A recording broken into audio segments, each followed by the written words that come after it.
Today I'm going to show you how to make super juicy steak tacos. Okay, so here I have what is called a Denver cut, okay?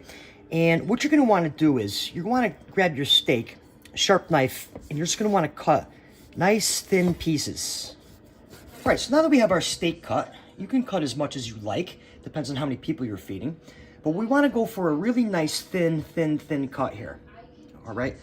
See how nice and thin that is? That's exactly what we're going to go for. So now we're going to make a nice little marinade for our steak here. So I'm going to add a couple tablespoons of olive oil, okay?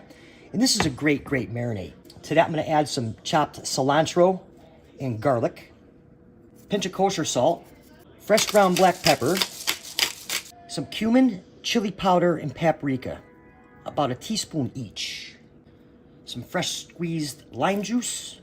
All right, so now we're just going to mix this up. We're going to cover it, put it in the refrigerator, and let it hang out for a couple of hours. Okay, so now that our steak's hanging out in the refrigerator, let's make a nice salsa for this. So right here I have some diced red onions, and to that I'm gonna add some chopped cherry tomatoes and jalapenos, fresh garlic and cilantro, some diced apples, fresh apples, some corn, some squeezed lime juice, a couple tablespoons of olive oil, pinch of salt, black pepper, and a dab of fresh honey.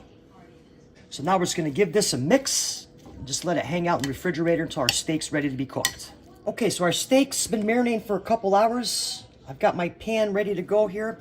To that I'm gonna add some vegetable oil, which has a higher smoke point than olive oil, because what we wanna do is we wanna get a really good sear on our steak. All right, so now we're just gonna grab our steak and we're just gonna lay them in the pan one by one here. These are literally gonna take 30-45 seconds per side, okay?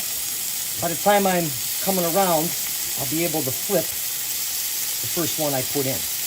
All right, so now we're just gonna give them a flip, cooking for another 30-45 seconds on this side. All right, now our steak's done. We're just gonna take them out of our pan here. We're gonna put them on a plate, off to the side, and we're just gonna let them rest. All right, so our steak's been resting. Here I have a lightly toasted flour tortilla. And then to that, I'm just gonna add our steak, okay? Right on there, like so. And then our homemade salsa, I'm just gonna drop that right on there. Get some of the juices from the bottom. Now, doesn't that look good? Absolutely amazing how good these tacos came out.